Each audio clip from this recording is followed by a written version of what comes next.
some extent, good evening and welcome to QI, where tonight the joint is jumping.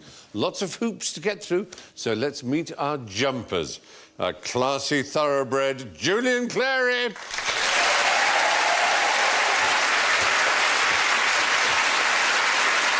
Fits as a flea, Ross Noble. The human pogo stick, Bill Bailey. And a nice, warm, woolly top, Alan Davis. There we are. So they've all got buzzers, and Julian goes. Jump around! Jump around! Well, I'm not happy. Sound you jumping in there, I believe, in the pop music sphere. Ross goes. Good overbite. That also had jump. Bill goes.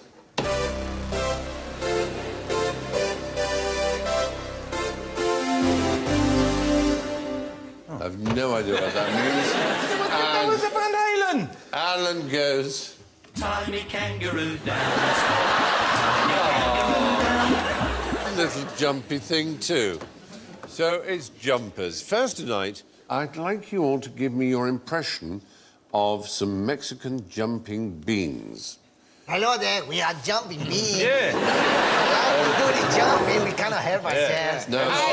La cucaracha, la cucaracha. I have to say, They're not doing anything, they're there not is jumping. a slight embarrassment here. What's happened? We ordered the Mexican jumping beans over the internet. Oh.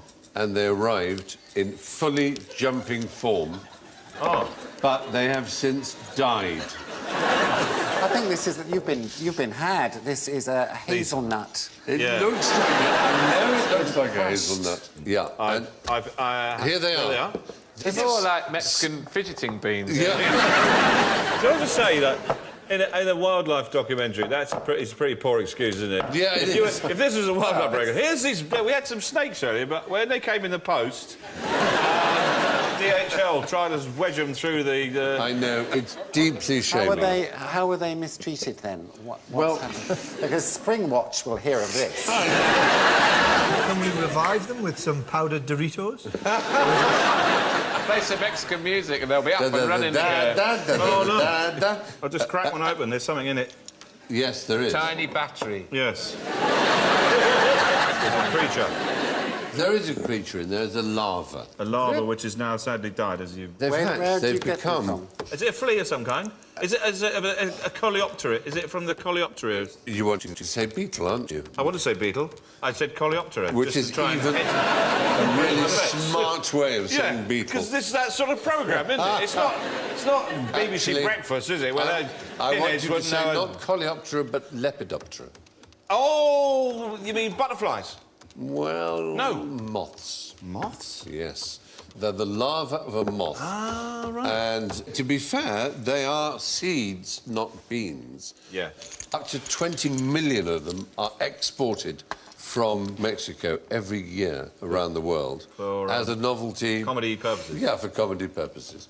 Anyway, the Mexican jumping bean isn't really a bean, but it does jump, and it does come from Mexico, from the Sonoran Desert, in fact. Right. In Sonora, we're going to stay.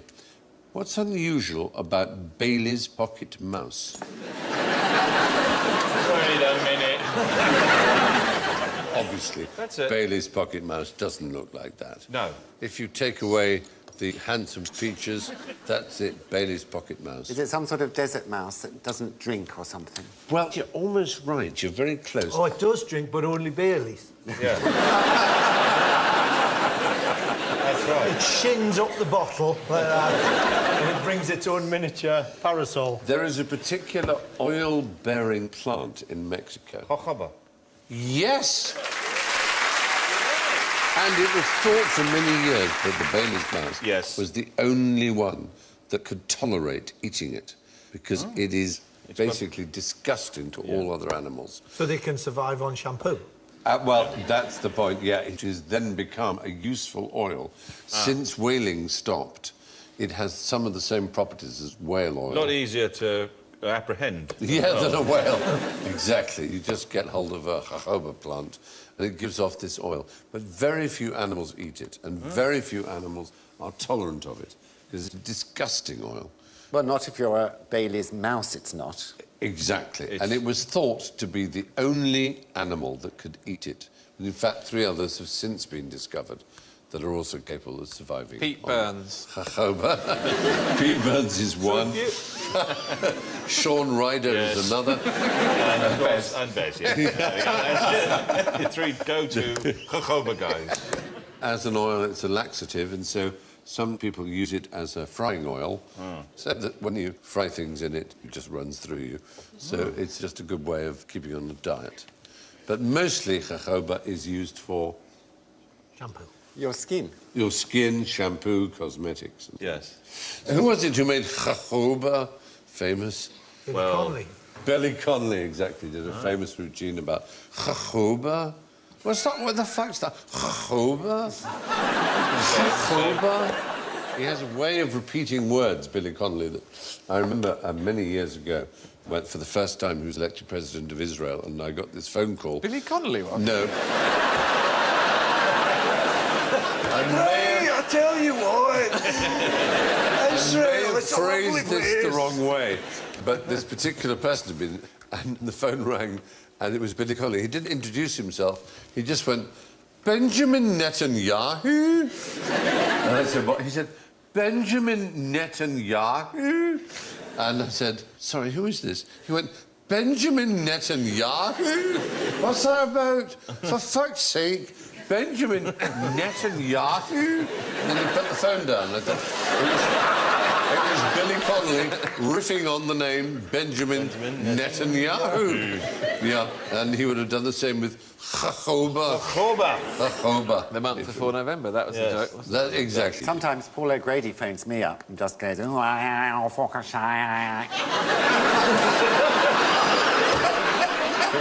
hangs out.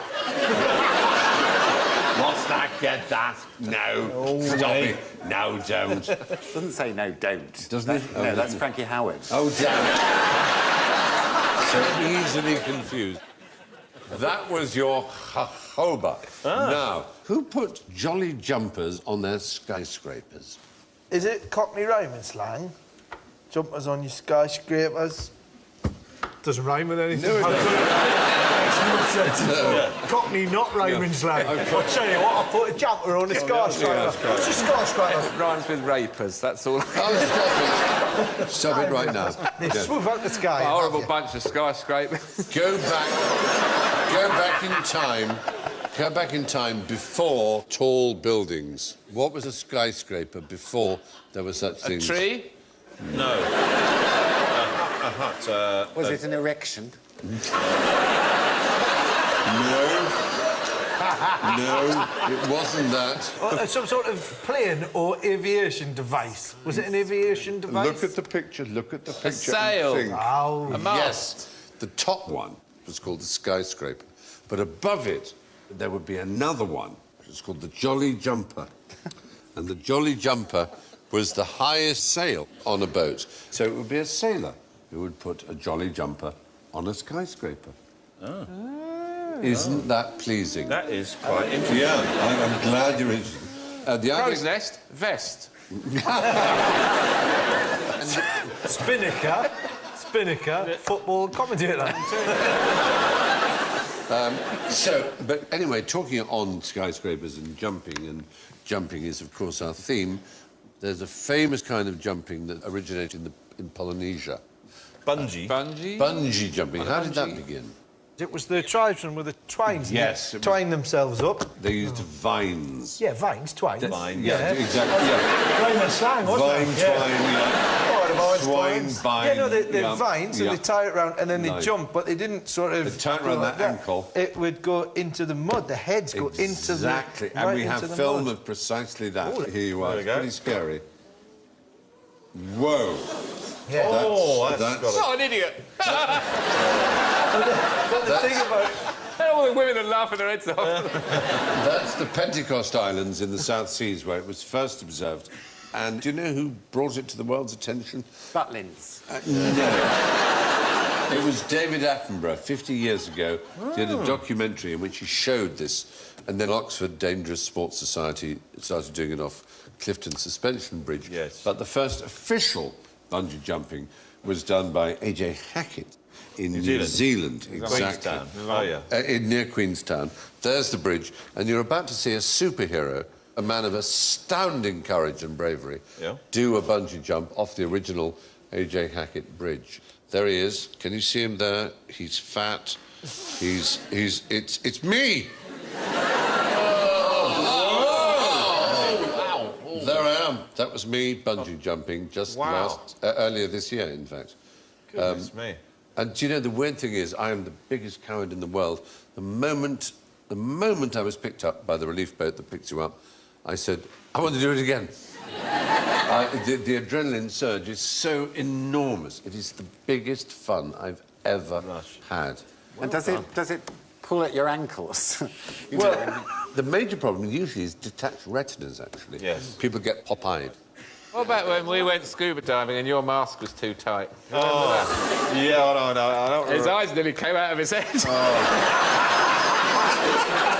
was inside the mask. And his massive eyes. We're all going, look at Bill. Check is all right, check is all right. And when we found out it was all right, I laughed. No, can I just... Wait. Well, rewind. Can we just go back to the bit where you said, when you checked we were all right, you were laughing my head. You were laughing from the minute my face came out of the water. There was blood. There was blood pouring out of my eyes. You had no idea? You had no idea? I had no idea. I was Couldn't going, feel what? anything. People were going, oh my God! Oh my God! I went, what? Like Carrie or something with blood streaming from my eyes. We used to get eyeballs. It took quite a long time for them to recede as well. Yes, it did. And a lot of laughing was going on. I thought you had some sort of magnifying mask on, but when he took the mask off, they were still enormous. Anyway, there's an even more extreme form of jumping, which is bungee in the dark, where you can't tell how far you've fallen. In the dark? That's a cocktail. Bungee in the dark, please. You have no idea how far you're going to fall. What are bungee ropes usually made of? Elastic. Latex, yeah. Oh, I've got a suit in latex. Have you? Just had it made. I would like a photograph sent to me of that, please. In 2008, one Carl Dionisio used one made from 18,500 watts joined together. Socks. Also latex. Elastic bands. Condoms. Ladies. Condoms is the right answer. That's the greatest condom bungee of all time. If they all inflated, it would be like the scene from Up when the house takes. It would indeed. And was there just loads of really tired women just in his garden? Yes. Anyway, so jumping off a bridge turns out to be as easy as falling off a log. Now, how could these weights give you an extra 6.5 inches? Hang them from your cock.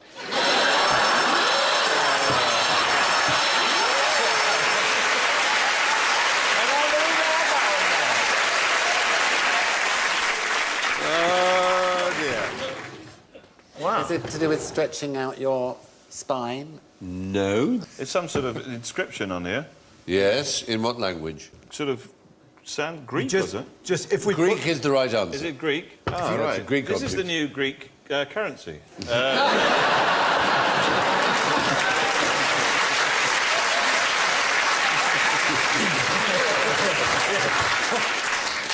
Hang on a second, I'll just get Wilma. Get it the wrong way up. Yeah. Get it the wrong way up.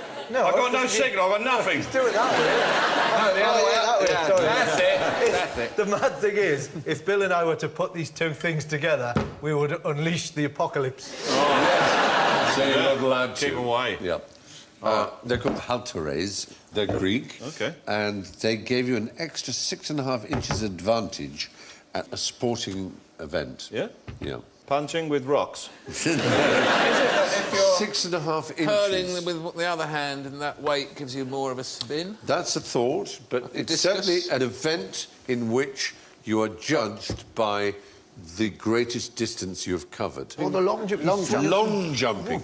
You use these. You just You'd fling think the that hold. arms out. At first, when people found them, they thought they might be used as a handicap system for people who were better at long jumping. They would hold them back and weigh them down. But actually, you wind it up, you wind it up, you wind it up, and then you jump, and it gives you an extra 6.5 inches advantage. And also, you look like that. You can see them depicted there, just a pair of them hanging on the plate. Is there some sort of checking system in the Olympics to check that people aren't, you know, giving themselves an extra advantage? Well, nowadays, of people course, you would certainly not be allowed to do that. You would not Having be allowed to use metal implants in their knuckles. Yeah, exactly. That's what you get, nipples, and then, you know, the piercings, Yeah. big magnet at the other end. Turn it on! You go and knock us first across the line. What was so the hammer then? What's all the? I don't understand. That's Celtic. Putting the shot was a Yeah. Celtic one, but the original Greek ones were the discus Yes. and the javelin and standing long jumps. Standing long jumps existed until 1912 in the Olympics. In other words, you didn't run up, you just went, yeah. And the record, bizarrely, it is a pure coincidence, but the record for the standing long jump is 12 feet 2 inches. No way. And it so happens that the distance between there and there is exactly 12 feet 2 inches. And I'm going to do it for you now. The world record standing long jump is exactly that distance. Was it set by that man with the flat cap and the cigarette on the right? He was furious. He's furious that this bloke was doing it because the other bloke copyrighted the idea. Yeah, exactly. Have you heard of fjärleppen? Lippen. It sounds. It exists in East Anglia and in Frisia, and mostly in Holland, though. Or jumping the canals. the dikes. Yeah. Jumping the dikes using a pole. And it's a big sport. And we do it in Norfolk, where I come from. You know they've got bridges now. Yeah. So much less fun. And you can actually see some... No, mock ye not. Watch some film of some splendid fjärleppen performers, and you will be impressed. Here you are. Big run. Whoa, and... Yes! Oh. And didn't even fall over. Oh, look at that. Less fortunate. Yeah. Just to prove it's not as easy as you think. And... Oh! There you are. Fjärleppen. Wow! That's a good one. Yep. Isn't that? You can watch that forever. Yeah, they should do that, like, instead of just straightforward pole dancing, they should just have, like, a loose brass pole, and then a woman in her pants runs out, hey! And then it's less sexual, you know, it's, you can watch it arcing. I think it is sexual. You're I in think, yeah. desperate need of help, Ross. Now, you have some jump leads and some bits of old phone. Show me how to telephone a catfish. Oh. Jump leads and bits of phone, all right? Phone. I want you Actually, your to show me... Yeah, oh yeah, sorry. using these implements, That's real. how you would Oh, sorry, telephone... we thought you said foam. No. We were looking for a sponge. What have we got to do? Using these items, you should be able to telephone a catfish. This is like Blue Peter, is it? It is, isn't it? I know. Oi, catfish! Now, what you have to do... Power of bidder! You have to telephone catfish. Hello, 118, 118. Could I have the number of a catfish, please? Thank you.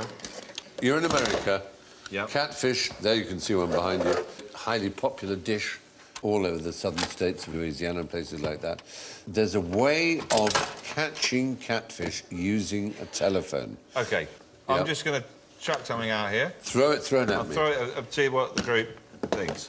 There's a small electric current that passes through a phone line. Yep.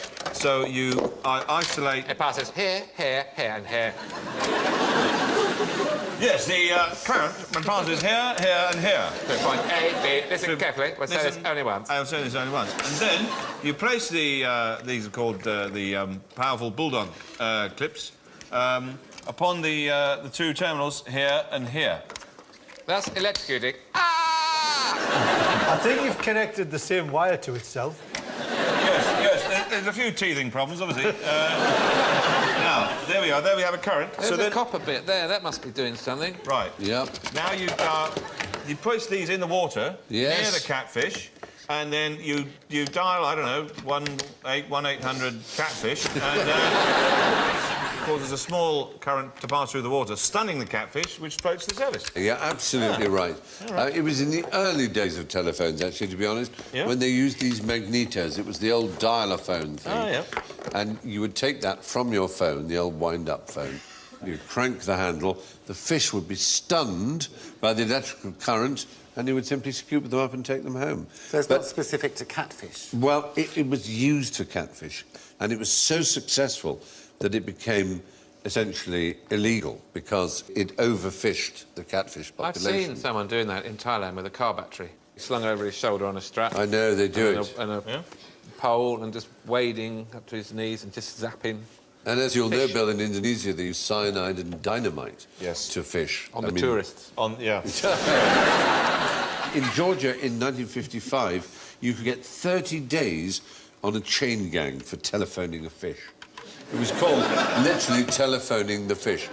There's an academic study called Telephoning Fish, an examination of the creative deviance used by wildlife violators in the United States. Oh. So it was that big of a problem. You could probably smash a rabbit's head in with that as well. Yeah, you could do. There's a lot of wildlife that could meet a terrible end from this stuff. You know, round a panther, you know. There was another thing they used to do, which is a way of poaching deer, is that in the evenings, the deer would mingle with cattle. Socially? Socially, yeah. And you would crawl up behind a cow with a pistol and you'd shoot the deer. But the problem is you're in the middle of a field and you're miles from home. So what you would then do is you would get an air pump and you would place it up the rectum of the deer and you would pump it full of air and you'd put it on the river and it would float downstream to your partner, who would then place it on the boat. It was a way of transporting poached deer by pumping them up. By pumping them with air up the Jackson. I thought they were standing behind the cow to shoot the deer so that the other deer would think the cow did it. Exactly. But actually, it goes further back than that. Native Americans used walnuts and buckeye leaves to grind and drop them in the water, which would instantly deoxygenate the water downstream. The fish would come straight to the surface. Cunning. Which is very, very clever. There are ways of catching fish that are sort of unfair. It's very easy. I've caught mackerel with nothing that resembles a lure of fish. A simple shopping trolley. Well, by singing? Just by singing. Singing. They're so stupid. Yep. They really are. Anything. You could just lower a piece of paper with hook written on it, and they would... Poor mackerel. Swim to the shore, fling yourself onto the beach. OK. So it's time to put away our telephones and our objects, if we can. It's all right. OK. So much for telephoning fish. How about jumping camels? What? Jumping camels. Jumping camels? Yeah. What do you mean, just, you know, without any kind of a chit-chat before? Just, Jump the beast. Just straight in... In the Yemen. In the desert as well. In the Yemen. I don't believe that camel can jump. I never did to lift itself off the ground. It's not the camels that are jumping. Do you jump from one camel to another? It's more than that. Think Eddie Kidd. Oh, jumping over... All right. Yeah. Stunt bike. Stunt. Not bike, though. Oh. Just simply by your own human power, leaping over camels. What? The record is 6. No. One human being can run up and leap over 6 dromedaries. With a trampoline or something? No, there's a small amount of dirt laid up as a kind of jumping off point, but no trampoline. Is there a bicycle pump involved? No bicycle. No bicycle pump. I mean, Yemen has some of the world's severest water shortages. It's got a 50th of the average of the world's water supply. Despite the fact that they have so little water, 40% of the water they have is spent on cultivating Golf what? courses. No, they don't have that in Yemen, no. Something that they are addicted to. Coffee, tea. Something they chew. Oh, Chewing gum. Cat. Cat is the right answer. Yes. Cat. Cat. There it is. Cat. You can see it behind you. Not cats, but cat. Cat is a herb. It's a slight stimulant. It's not like cane or speed or anything like that. It's not like an amphetamine. It's more like an espresso. Well... It gives you a kind of buzz. Yeah, it's like an aero. It's about a third of the economic activity of the Yemen. No put wonder into they're one doing so country well. Goes into cats. Don't they have cat houses in London, don't they? Where people actually go around and chew it. They sit, like the Yemeni blokes just sit around just for days on end. And the older men get huge pouchy cheeks because they fill with so much of it. Oh, I know where I'm going for my holidays.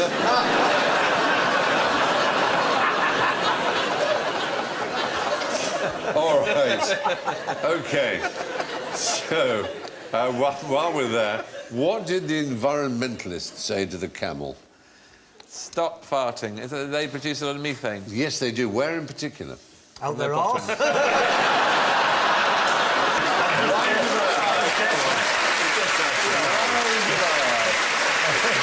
No, there's a particular place where camels are extremely numerous. Egypt. Yes, but this is a place Oh, where... Australia. Is it Australia? Australia. We've got more wild camels in Australia than anywhere else on the planet. Exactly. They have the highest number of feral camels. In fact, they have 1.2 million of them. I like rats. They're vermin. Yeah. They get in your house. Yeah, It's and a you can nightmare. see this. Only that sign could be down Australia, couldn't it? Look at it. Camel, wombat, kangaroo.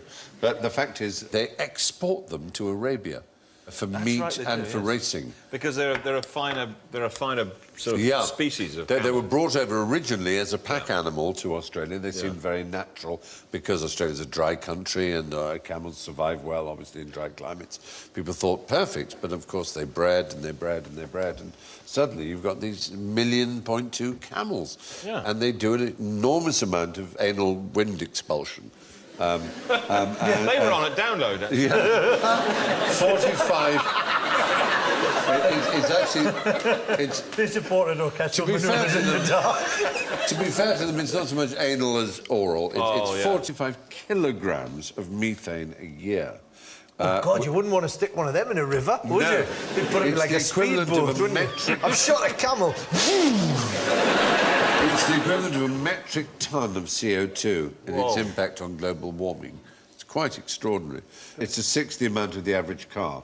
So now there's a company called Northwest Carbon, which has set up a thing where you offset your carbon footprint, if you're an Australian car driver, by paying this company to go and shoot camels. Which is basically a bit unfair because, let's face it, Europeans with cars are as unnatural to Australia as camels are, and it seems a bit unfair. Why shouldn't the camels shoot the humans? Yes.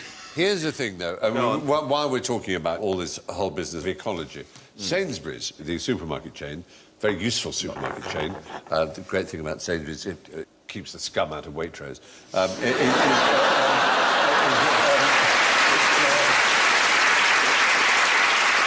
All right, here's an initiative announced by Sainsbury's. Go on. By reducing the diameter of the tube of a loo roll from 123 millimetres to 112 millimetres, right? Just 11 millimetre reduction.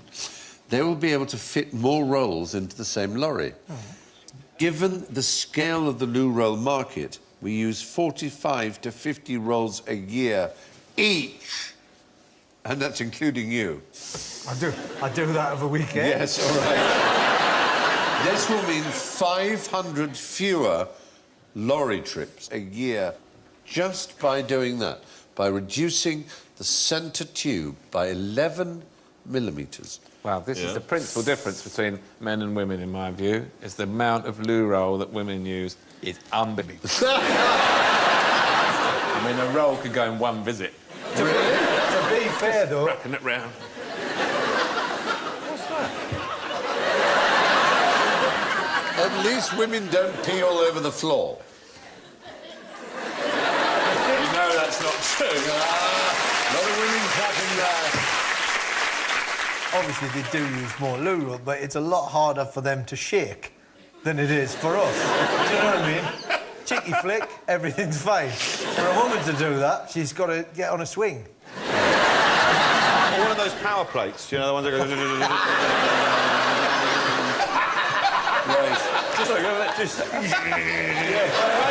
of those. You wouldn't need a power plate. All you need is a vibrating loo. Oh, that's it. There you go. Sit on it, you have a wee, press a button. Yeah. And you're clean. Trouble with that is they'd never get off it. You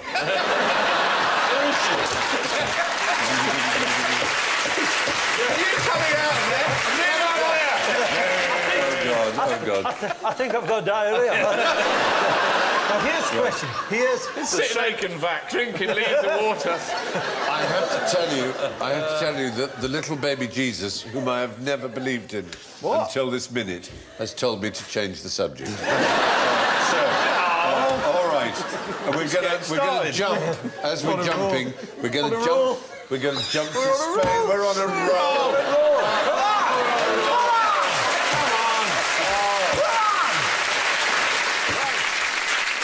Why do these babies have nothing to fear? There are men jumping over them. Oh. But why have they nothing to fear? Oh. Yes.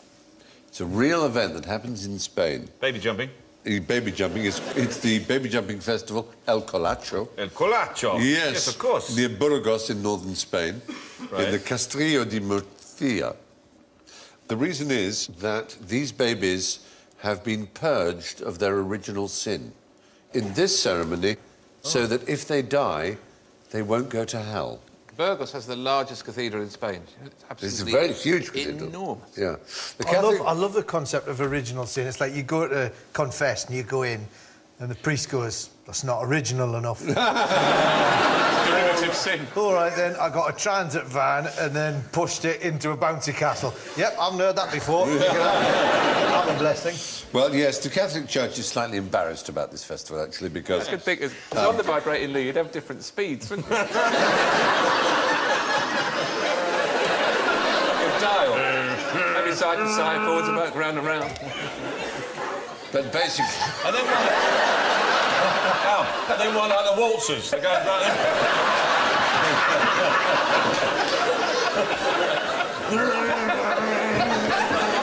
There are no reports of injured babies. All right.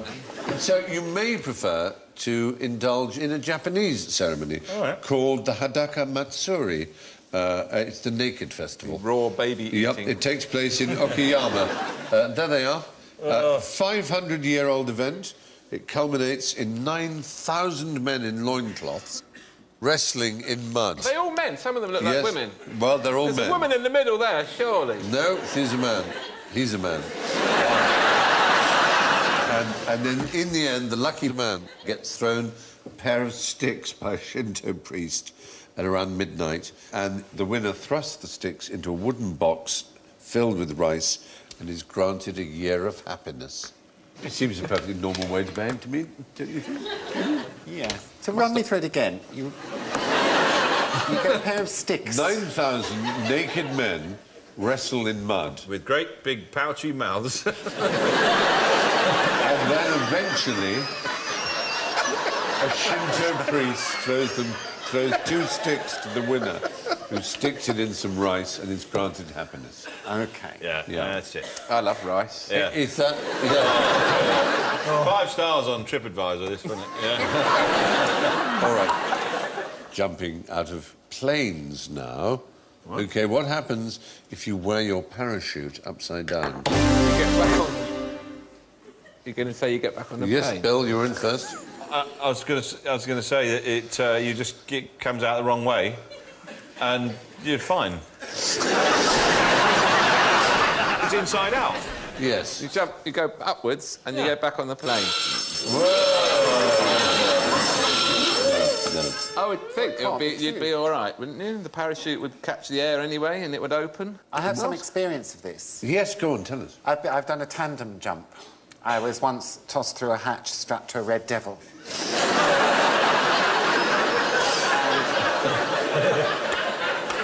my life sort of flashed before me. Yes. And I didn't think the parachute was going to come out, but obviously it did, or I wouldn't be here. But I did ask Keith, his name was. Keith the Red Devil. Yes. What would happen? It doesn't bear thinking about, apparently. No, you would die. You really would die. Yeah. Did you ask him this on the way down? Keith! Shut up! Just shut up! You can't speak at all. Before the parachute goes up, you're falling so quickly, your cheeks are out here. Pouch-like. Pouch-like. You see a theme is emerging. And I had a camera attached to my helmet, which... Behave. Everyone is to behave. Just because Julian said helmet it's not a cue for laughter. It is a butch moment. It's a night out, isn't it? Yes. Anyway, you couldn't speak because of the velocity of the wind filling up every orifice. Can I have a point? You certainly can. You're absolutely right, yeah. The problem with the early days of parachuting was that the standard-shaped parachute would cause a lot of waving back and forwards. So someone said that maybe a V-shaped parachute would be a good idea. A 61-year-old watercolourist called Cocker. Oh, Cocking, I beg his pardon. Cocking. Robert Cocking. Can we have like an innuendo buzzer then? Every time His name was Robert Cocking. And he tried out in 1837 the V-shaped, and he became parachuting's first fatality. You know, there's this probably got this on the cost, but you know that the SAS, you know how they do the old abseiling out of the helicopters? Yes. And stuff? They actually... Rappelling, you're thinking of? What? Rappelling. How dare you? Yeah. Speed rappelling. Speed rappelling. Yeah, they experimented parachuting out of helicopters, and of course the downdraft caved the thing in and they just die. Yeah. So that's why they did the rappelling, as I like to call it. Yeah. Very good. You get sucked up into the updraft, which you don't want to get sucked up. You don't want to get sucked up in it, or what? You don't stop it. Cocking... Pouch like mouth. Cocking tried to involve himself with a balloon, and he went from the balloon and he went up too fast. It was all it was a big disaster. Went up too fast. Yes, went up too fast. He died on the spot, and the landlord of the pub where he landed charged people £6 to look at his body and made £10, which is quite successful. He was lying there stiff as a board. Yeah. But his widow successfully sued him and he had to pay the £10 back. Oh. But who was it who proposed a parachute back in 1485? Proposed a parachute? Proposed? Yeah, proposed, suggested the idea of a parachute. Bound to be Da Vinci. It was indeed Leonardo da Vinci. Leonardo DiCaprio.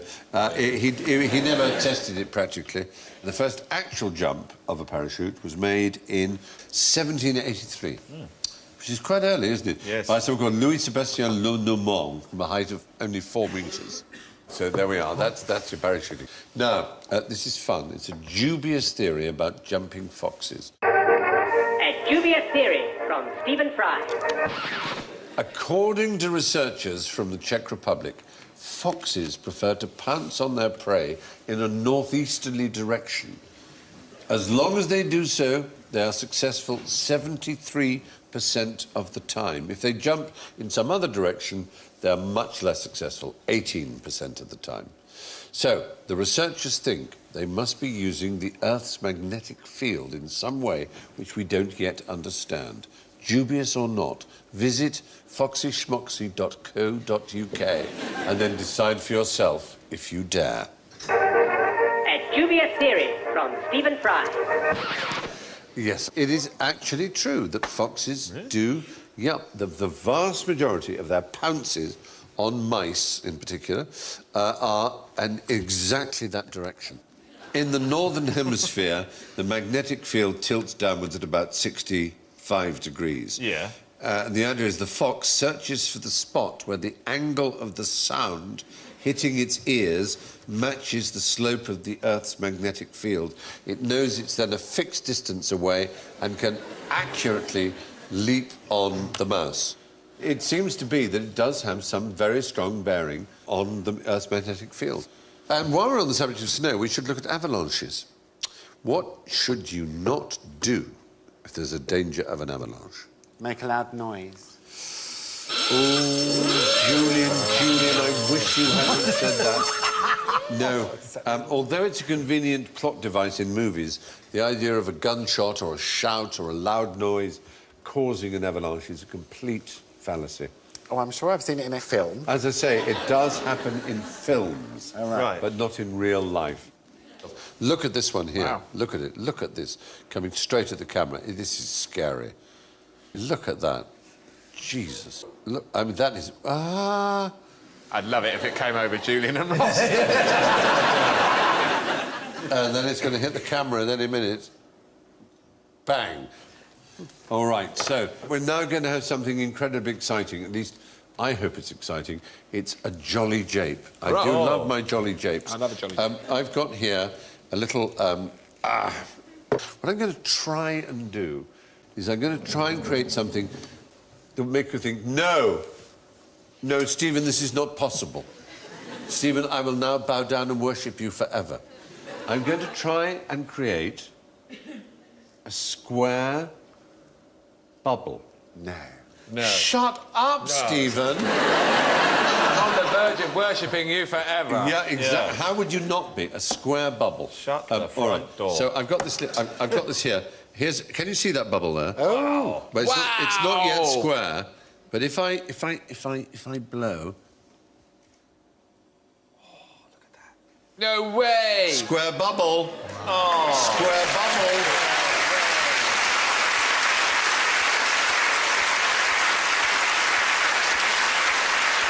How amazing is that? Very cool. On television, virtually live, as we say.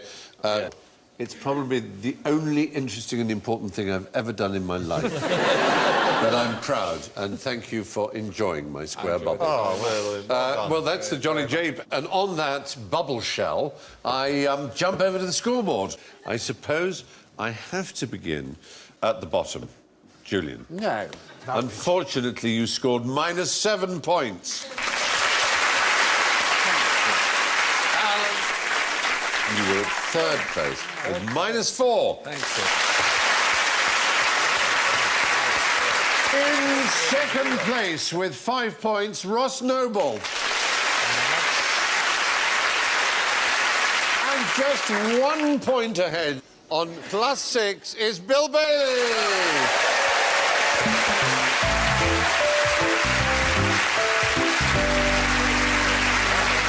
Well, that's all from Julian, Ross, Bill, Alan and me. Be adorable to each other always. Good night.